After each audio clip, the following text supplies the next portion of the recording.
ahora a escuchar a Sergio Medina y a María Puertas de Microsoft. Ellos nos van a contar cómo esta compañía, Microsoft, aplica Machine Learning para la protección de cuentas de usuario en tiempo real. Adelante, Sergio. María. Gracias. Gracias. Gracias.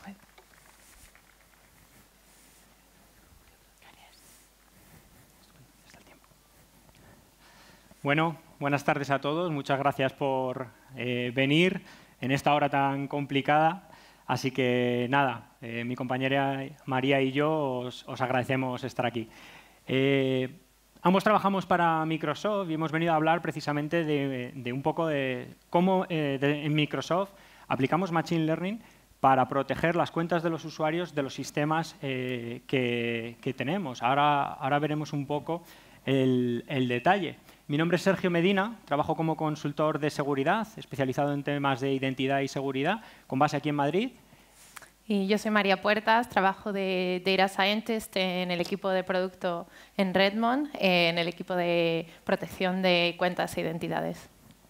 Y bueno, un poco lo que vamos a comentaros es primero ponernos un poco en contexto de lo que vamos a hablar. Vamos a ver también qué tipos de ataques, o por lo menos los principales tipos de ataques en los que soluciones de Machine Learning pueden ayudarnos y un poco el por qué Machine Learning y no otras soluciones, para luego pasar a entender un poco mejor pues, cómo hacemos Machine Learning en Microsoft. Para empezar, bueno, venimos de algo parecido a esto, ¿no? De hecho, en muchas organizaciones a día de hoy tienen algo parecido a pues, este perímetro de seguridad en el que, digamos, de lo que venimos es tener todos nuestros usuarios, todas nuestras plataformas, todos nuestros servicios detrás de unos perímetros de seguridad, donde ofrecíamos estos servicios de una manera pues, controlada por esos perímetros de red, de firewalls, etcétera, ¿no? Pero de un tiempo a esta parte hemos empezado a tener una serie de desafíos, pues temas de movilidad, poder ofrecer servicios desde cualquier ubicación, desde cualquier dispositivo, como por ejemplo que un empleado quiera utilizar su móvil personal para acceder al correo corporativo, o incluso la organización quiere poder beneficiarse de servicios que se ofrecen en modalidad de la nube, ya sea cualquiera de sus variantes. Entonces, bueno, pues un poco, al final la cuestión es ¿y dónde está mi perímetro, ¿no? Empezaba a difuminarse un poco y hemos pasado de un perímetro más basado en la red a un perímetro más basado en la identidad. Es decir, hay que controlar fuertemente el acceso a la información y a los datos mediante la identidad para poder, digamos, garantizar con una solución, pues, por ejemplo, como Azure Active Directory, ese control, plano de control del acceso, ¿no? Y con soluciones de Machine Learning, como por ejemplo la que hemos venido aquí a contar, como Identity Protection, pues vemos cómo podemos, dentro de, digamos, ofrecer esos beneficios de seguridad que tenemos por la centralización, también protegernos desde el punto de vista pues, del plano de control que tenemos aquí, ¿no? ¿Por qué, digamos, un poco en Microsoft podemos hablar y entender mejor cómo funciona todo esto? Pues porque básicamente la base de usuarios que tenemos entre usuarios corporativos y usuarios de sistemas finales, como por ejemplo las cuentas de Microsoft que hay detrás de servicios como Hotmail, Skype, Xbox, por un lado, y por otro lado, esos servicios corporativos con tenants de Azure Active Directory, pues en la base común de todos ellos, al final tenemos 1.000 millones de usuarios únicos cada mes. Podéis imaginar que eso genera una ingente cantidad de autenticaciones cada día y que a su vez genera una ingente cantidad de teras de información a analizar. Obviamente, esa información, si no se analiza de una manera automatizada, es prácticamente imposible de analizar, ¿no? Y por eso aplicamos Machine Learning y es un poco de lo que vamos a venir a hablar en estos próximos minutos. Pero básicamente, ¿para qué Machine Learning? Pues básicamente para que dentro de toda esa cantidad de autenticaciones que se producen, hay muchos ataques, poder ser capaces de parar esos ataques. Y como veis, pues 20 millones de ataques parados por día es una cifra que no está mal, ¿no? Vamos a ver un poco algunos de esos ataques en los que podemos aplicar Machine Learning para beneficiarnos un poco de Machine Learning para parar esos ataques, ¿vale? Un poco el top 3, vamos a decir, pero no son los únicos. Vamos a empezar, por ejemplo, con qué es un ataque de password spray, ¿no? Pues básicamente al final es coger una contraseña muy sencilla, pero muy común, de un uso muy común, como por ejemplo invierno 2018, que a lo mejor os parece raro, pero es una contraseña relativamente común, sobre todo cuando tenemos una política de cambiarla cada 3 meses, pues al final el uso recurrente de contraseñas como esta tiene una tasa de acierto bastante alta, ¿vale? Y esa contraseña, los atacantes la prueban contra multitud de cuentas, que si os fijáis no tienen por qué ser de nuestra única organización. Pueden ser de múltiples organizaciones, con lo cual, dando un paso atrás y en vez de viendo la protección de una única cuenta frente a, vamos a fijarnos en una contraseña y ver a todas las cuentas a las que están intentando atacar con esa contraseña, pues el paradigma cambia, ¿no? ¿Cuáles, digamos, son un poco los mantras que tiene este tipo de ataques? Pues primero, como veis ahí, hay una de las decenas de herramientas que automatizan este tipo de ataques, pues es fácil de realizar ataques de este tipo. Esa password común tiene una tasa de acierto muy alta. Y aunque un 1% os pueda parecer muy bajo, imaginaos una organización de 5.000 personas, el 1% son 50. Es decir, si pueden llegar a ser capaces de atacarnos a 50 cuentas, de ahí empezar a saltar puede ser relativamente sencillo. ¿Por qué? Bueno, pues porque, por un lado, este tipo de ataques pasan por debajo del radar de mecanismos tradicionales de protección de cuentas, como por ejemplo los umbrales. Imaginaos que tenemos un umbral que a las 10 intentos fallidos de contraseñas con una cuenta, salta un bloqueo. Bueno, pues aquí, si van probando una y otra dentro de mucho tiempo, etcétera, etcétera, ¿vale? Con esa tasa de acierto tan elevada consiguen que ese tipo de ataque pase por debajo del radar, ¿vale? Pero luego, por otro lado, también es cómo consiguen expandirse. Pues en el momento que, digamos, han conseguido tener un éxito, el modus operandi es bajarme la lista de contactos que puedo hacer, es decir, para seguir propagándome. De esta manera consiguen, digamos, ir más allá. Y fijaos un poco cómo funciona este tipo de ataques, ¿no? Aquí tenemos 3 variables. En horizontal el tiempo, en vertical las contraseñas, el número de intentos fallidos de las contraseñas, y en cada color es una contraseña distinta. Con lo cual podéis ver cómo hay, por así decirlo, campañas de ataque que utilizan, pues, imaginaros que cada montaña de esas son 30 minutos, pues han atacado un montón de cuentas distintas con una contraseña, luego han pasado a otra, luego han pasado a otra. Es decir, fijaros que viéndolo desde el punto de vista de la contraseña, el patrón que se puede llegar a ver es único. Vamos a ver más ataques. Phishing. En 2018 explicar phishing creo que no tiene necesidad, ¿no? Pero esto es otro de los ataques en los que, digamos, nos gustaría pararnos y, por así decirlo, explicar dos factores. ¿Por qué phishing sigue siendo uno de los ataques que más vemos? Pues básicamente por la tasa de acierto que tiene para los atacantes. Tiene una tasa de acierto muy elevada que consigue, pues, depende un poco de las estadísticas, pero en torno al 20% de los usuarios hacen clic en esos phishing durante 5 minutos, ¿vale? Con lo cual la tasa de acierto al atacante le hace que siga utilizándolo. Y por otro, esa preocupación es lo que nos hace a la industria, pues, generar herramientas, como por ejemplo en Office 365, que seamos capaces de parar, pues, 5.000 millones de correos phishing en 2018. Es decir, sigue siendo una preocupación muy grande en la que poner el foco. Otro de los 3 ataques principales un poco que tenemos son los ataques de Breach Replay. ¿Sabéis todos lo que es un ataque de Breach Replay? A ver, más o menos. Bueno, pues todos lo sabéis. No ha habido muchas manos, pero todos lo sabéis. La cuestión es el término, ¿no?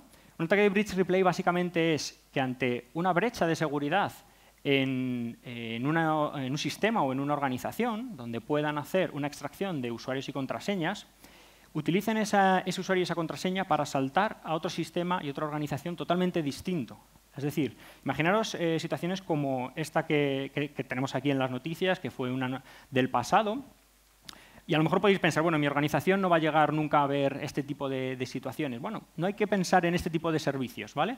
Podéis pensar en cosas como la cuenta corporativa de Twitter, que tiene un uso legítimo, donde alguien de vuestra organización se puede registrar, como es un uso legítimo, con su dirección de correo electrónico del trabajo, y, por desconocimiento o por falta de información, utilizan la misma contraseña que tiene en sus sistemas corporativos. En ese momento, 2 sistemas totalmente separados, como son vuestros sistemas corporativos y en este caso Twitter, acaban de unirse, vamos a decir, ¿vale? Porque ante un posible compromiso de esas credenciales, automáticamente podría generar una brecha en vuestra organización, ¿vale? O sea que fijaros un poco la importancia de todo esto.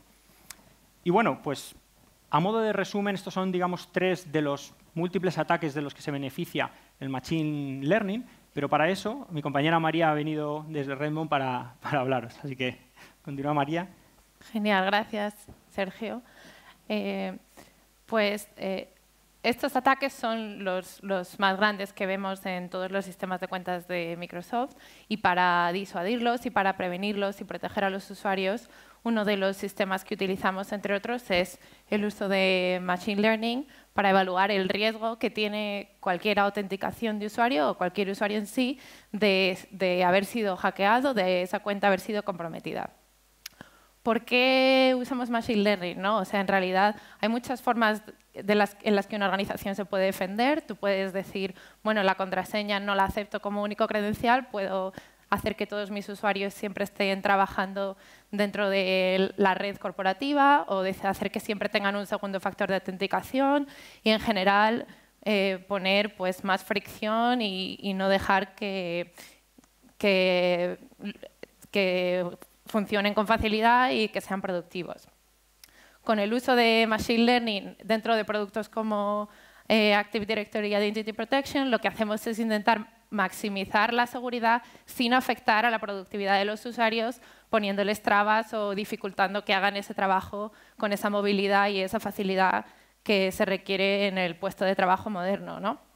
Entonces, lo que esto nos permite es poner un motor de Machine Learning que funciona en tiempo real al momento de la autenticación, del login, que hace uso de toda la información que vemos del usuario, del login, de la localización donde está el usuario, basado en la dirección IP, la aplicación, etcétera, y el sistema toma una decisión en ese tiempo real de decir esta autenticación es de riesgo, y los administradores de las cuentas pueden haber definido políticas que deciden qué hacer en el momento que una autenticación de riesgo elevado sucede. Entonces, puedes decir cosas como, pues si hay riesgo, quiero que haya un segundo factor de autenticación, o directamente bloqueo el acceso, o le requiero al usuario que haga que resetee su contraseña. Bueno, pues esto es el por qué queremos hacer este Machine Learning, para que haya un acceso inteligente de dónde ponemos el control. Pero más bien, bueno, también esta sería la experiencia final del usuario, en la que una vez haya sido detectado que el login es de riesgo, pues el usuario, por ejemplo, tendría que hacer un segundo factor de autenticación en el que si le hace clic en donde pone verificar, pues tiene que hacer pues, un SMS o el típico segundo factor que podría ser pues, un email o una notificación al móvil, etcétera, ¿no? Con este tipo de sistema somos capaces de bloquear más del 95% de ataques que nos llegan con la contraseña correcta, que a lo mejor puede haber llegado por un ataque de phishing o password spray, etcétera, ¿no? Con lo cual es súper efectivo. Pero además, como es adaptable y solamente ponemos este tipo de traba a las autenticaciones de riesgo, hace que a los usuarios legítimos que están operando normalmente sus cuentas, pues no les afecte ese sistema y no tengamos que poner este tipo de barrera y afectar pues, su día a día, ¿no? Entonces, esto es la arquitectura de cómo funciona el sistema en sí. Y además, lo mejor de esto es que todo funciona de manera automática, con muy poca intervención humana. Vemos 3 bloques en la transparencia. La parte de arriba es el usuario haciendo la autenticación, luego analizamos los datos y reentrenamos los modelos que después se van a desplegar y se van a evaluar. Entonces, vemos que el usuario llega, pone sus credenciales y en esos 10-20 milisegundos, súper rápido que el usuario está intentando entrar pues, en Office o Hotmail o donde sea, el modelo se evalúa y decide si cree que es el usuario o si ha sido un hacker que ha comprometido la cuenta, ¿no? Bueno, pues luego pasarían ese tipo de barreras que ya hemos explicado en el caso de que la autenticación fuera de riesgo. Una vez esto ocurre, pues tenemos toda esta información, estos datos, sabemos, empezamos a consumir información que nos puede dar el usuario. Por ejemplo, tenemos sistemas en el que el usuario puede decir que su cuenta ha sido comprometida. tenemos información por medio del Microsoft Intelligent Security Graph, donde otros servicios dentro de Microsoft nos dicen qué ha pasado después de esa autenticación. Imaginaros que hemos dejado que el usuario entre, pero después ha ido a Office y ha empezado a mandar emails de phishing a todos sus compañeros, ¿no? Office lo detecta y nos informa de eso, y nosotros con eso podemos saber que esa autenticación ha sido maligna y que a lo mejor nos hemos equivocado dejándola entrar.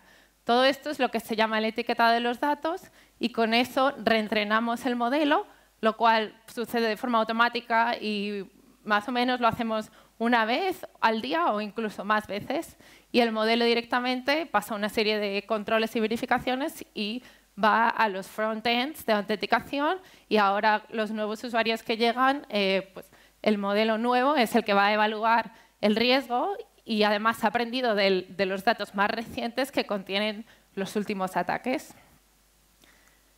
Entonces, una vez visto la arquitectura de cómo funciona todo, lo que veníamos a contaros también ha sido cómo hemos llegado a este punto en el que tenemos este modelo que se adapta a los ataques más recientes, que funciona casi sin intervención humana, que se reentrena día a día y además con una gran tasa de acierto, ¿no? Ha sido muchos años hasta llegar a un punto en el que estamos muy contentos con los resultados, y venimos a compartir un poco cuáles son las 4 lecciones más importantes que hemos aprendido a la hora de aplicar Machine Learning a la detección de cuentas comprometidas, pero además porque aplicar Machine Learning en general en tema de seguridad pues tiene un montón de complicaciones, ¿no? Y estos son un poco cómo hemos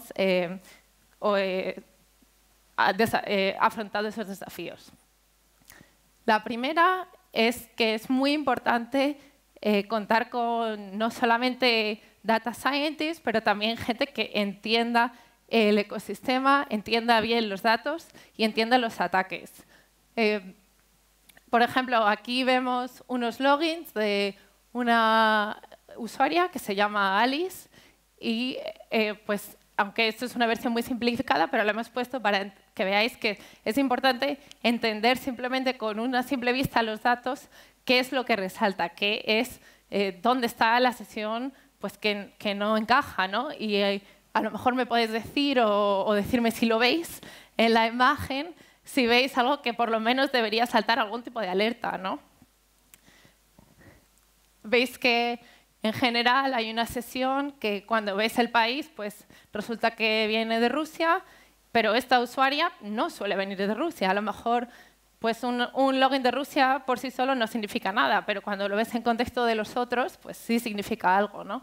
Además también tenemos información que aunque no aparezca en el cuadro, pues si agregamos todos los datos de todos los miles de millones de usuarios que tenemos y miramos, por ejemplo, a las últimas 10 horas de esa dirección IP, podríamos también ver que hay 132 usuarios de a lo mejor otras 30 compañías y todas ellas tienen intentos de password fallido y con la misma hash de la contraseña, ¿no? Entonces podríamos ver que eso sería un ataque de password spray. Entonces, lo que es muy importante a la hora de hacer Machine Learning con esto es saber cómo transformar estos datos que te llegan de los logs, pero que por sí solos, si yo le doy esto a un algoritmo, es muy difícil que vaya a hacer nada con ello y que vaya a detectar este login, porque estos datos por sí solos no significan nada. Pero lo que se hace es lo que se dice feature engineering o extracción de características. Puedo transformar estos datos en características que son las que voy a alimentar a mi modelo. Y a mi modelo le diré cosas como, por ejemplo, esta IP tiene un riesgo de 0,2, que a lo mejor he calculado viendo pues, los últimos días de comportamiento de esa dirección IP. O puedo decirle cosas al algoritmo como, ¿es este un dispositivo que es normal para este usuario? ¿Sí o no? O la hora del día, etcétera. La segunda lección es construir la defensa en capas.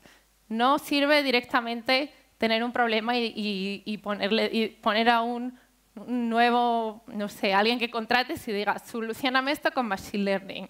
la mayoría de las veces no funciona. Lo que hacemos es empezar con reglas, con detecciones fáciles y luego construir el Machine Learning encima. Además, tenemos distintas fases, ¿no?, de detección en las que actuamos: la prevención, la detección y la mitigación y remediación. En las fases de prevención serían las que somos capaces de prevenir los ataques antes de que ocurran. La detección, una vez ataques han ocurrido, pues tendríamos algunos tipos de reglas, tenemos más información que agregar y además tenemos la información de pues, a lo mejor otros productos que nos pueden informar sobre lo que ha ocurrido después de esa autenticación. Y finalmente también podemos beneficiarnos de información que llega de las fases de mitigación y remediación. Por ejemplo, si ha habido hemos desafiado al usuario con un segundo factor de autenticación, veríamos qué es lo que el usuario ha hecho después, si lo ha resuelto o no. Eso es información que nos sirve para saber si el login era bueno o no. Lo mismo, por ejemplo, con si hemos hecho que cambie la contraseña, etcétera. Con todo esto en su sitio es donde construimos Machine Learning encima con toda esta información, ¿no? Y la pondríamos en las fases de prevención, que es la más importante porque es la que va a parar esos ataques, pero también en la fase de detección. Y todos estos sistemas se van a beneficiar de la información que llega de las otras etapas que suceden posteriormente. La tercera lección es invertir en el etiquetado de los datos. Las etiquetas son la verdad sobre lo que estás intentando detectar. Es decir, si estás intentando detectar esto es un login bueno o un login comprometido, la etiqueta es la verdad sobre si ese login es bueno o comprometido. ¿Y cuál es el problema con las etiquetas? Bueno, primero, ¿para qué las usamos? Lo primero es para conseguir entrenar modelos de Machine Learning supervisados. Los supervisados son los modelos que entrenan con esta verdad que son las etiquetas. Directamente tú le dices al modelo, mira, estos datos son usuarios buenos, estos datos son usuarios malos. Ahora tú tienes que aprender a diferenciar unos de los otros, ¿no? Luego también las necesitas para medir el output de ese modelo. Necesitas saber cuál es el rendimiento.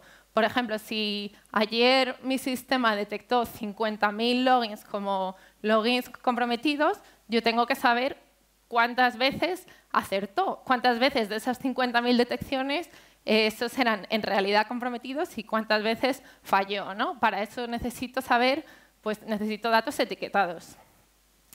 ¿Y por qué es muy difícil conseguir etiquetas no solo para este problema, pero para cualquier problema de ciberseguridad? Pues porque nadie te los da, ¿no? Los atacantes no llaman a tu puerta y te dicen, hola, mira, aquí están los 50.000 ataques que hice ayer. Toma, para que entrenes tu modelo. Pues no, eso no ocurre. No es como si estás intentando diferenciar ovejas de vacas en una foto, ¿no? Porque además los ataques cambian y se adaptan. Entonces, a lo mejor unos datos etiquetados de hace 3 años, pues hoy no te sirven. ¿Qué hemos hecho nosotros para conseguir datos etiquetados? Pues aquí es donde tienes que ser muy creativo.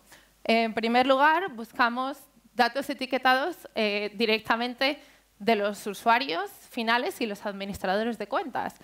Estos datos van a ser gratis si tú eres capaz de construir feedback loops, herramientas de reportar que las cuentas hayan sido hackeadas, tanto para el usuario final o los administradores. Y también te podrían decir, incluso si tus detecciones no han sido correctas. Si tienes un portal y te dicen, aquí hay una alerta, pues el administrador te puede decir, no, esto es un falso positivo y esto no, tu algoritmo se ha equivocado, ¿no? Todo eso es información súper importante que puede utilizarse para entrenar el modelo. La segunda forma que utilizamos es etiquetas generadas por expertos, gente que serían analistas de seguridad e investigadores de seguridad que pues, trabajan con nosotros intentando buscar ataques, proteger a todos nuestros clientes y pues se encuentran un ataque y toda esa información puede utilizarse para entrenar los modelos.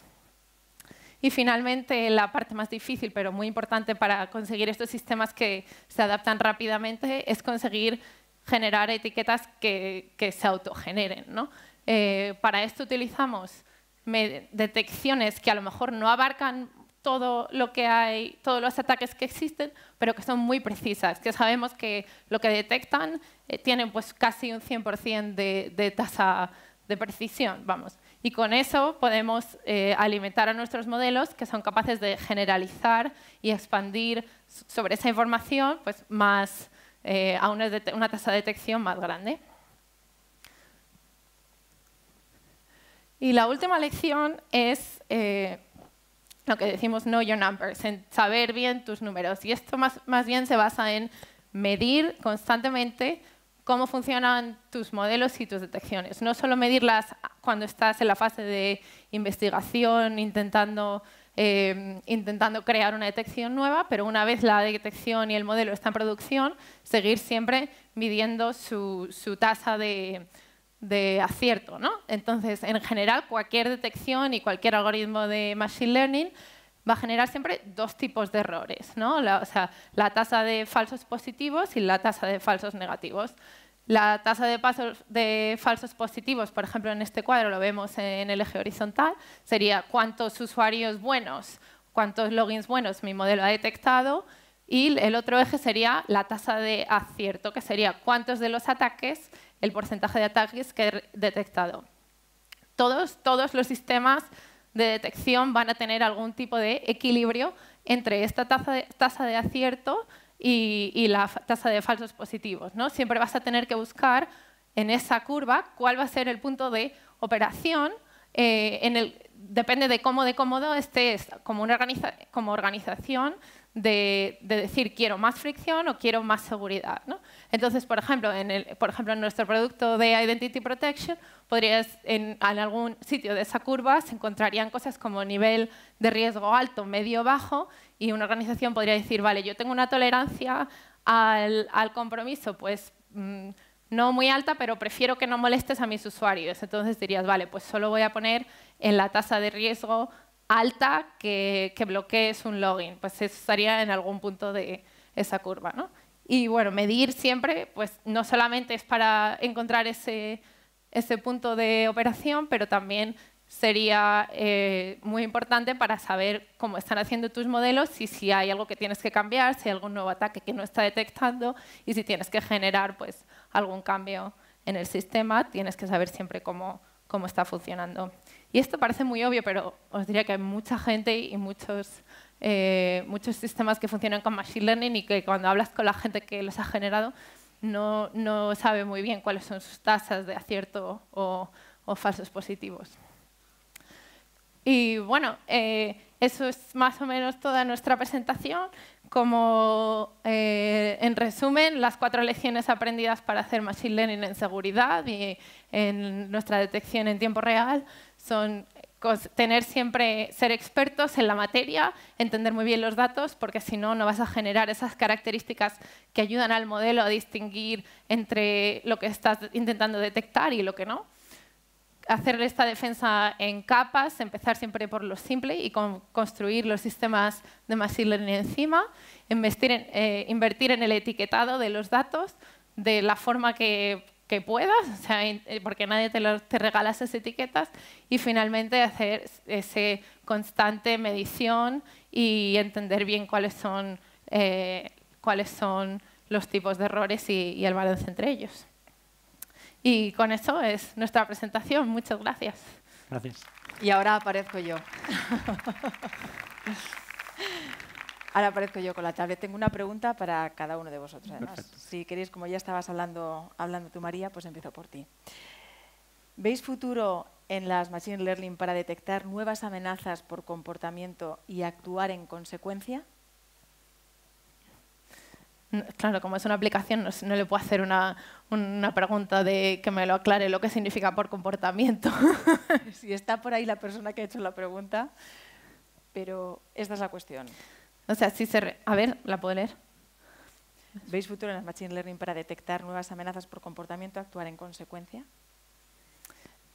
Bueno, mi interpretación de la pregunta, hay lo que se llama Behavioral Analytics, que es parte de lo que he explicado cuando estábamos hablando de la extracción de características, es entender si el comportamiento del usuario en ese sentido se desvía de lo normal o no. Y, por supuesto, yo sí que veo mucho futuro en eso. De hecho, para mí, para conseguir características robustas, que los modelos no necesiten mucha adaptación, sino que un modelo te puede durar muchos días o incluso meses, es importante que esas características de comportamiento siempre van a ser muy fuertes, porque, por ejemplo, un atacante es muy difícil que vaya a poder llegar desde tu dirección IP que usas tú todos los días, ¿no? O desde tu dispositivo. Hay otras cosas que puede conseguir falsificar, como pues igual tu agente de usuario, tu localización geográfica, pues esas cosas sí, pero en general cuanto más consigas tener características robustas del comportamiento del usuario,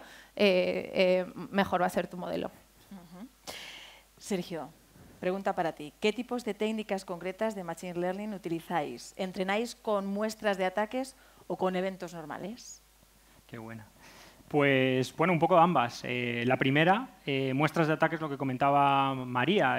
No te viene un atacante y te dice, toma, mis 5.000 ataques, mis 5.000 intentos de autenticación que hice ayer para atacarte, tienes tú que extraerlos y ser un poco capaz de extraer eso, ¿no? Con lo cual, bueno, pues por ahí efectivamente el propio modelo y el etiquetado robusto que puedas hacer es lo que te da, digamos, esa capacidad de poder entrenar en base a los ataques que has podido detectar. Y por el otro lado, ¿cuál era la segunda parte? Era sí, entrenáis con muestras, sí. Claro, y era eventos concretos. Pues también, otra de las cosas que, digamos, sirven para entrenar al modelo es, por ejemplo, cuando has dejado, por ejemplo, pasar una autenticación y ha sido dejarlo pasar de manera errónea, puede ocurrir una cosa como, por ejemplo, ha entrado a Office 365, ha empezado a mandar correos de phishing y ahí llega ese evento. Esa integración con eventos de terceros es, por ejemplo, con sistemas como Exchange Online, donde Exchange Online puede enviar una notificación al sistema de identidades que le diga, oye, no sé por qué la has dejado pasar, pero ha empezado a mandar phishing detrás de esto. Con lo cual, digamos, ahí hemos tenido un aprendizaje de algo que habíamos clasificado, el modelo había clasificado inicialmente como bueno, resulta que luego ha sido malo, con lo cual eso sirve también para reentrenar al propio modelo. O sea que ambas. Claro, clarísimo. Gracias, Sergio. Muchas gracias, María, de verdad, por vuestras explicaciones y vuestra exposición. Nada, gracias. Gracias a todos.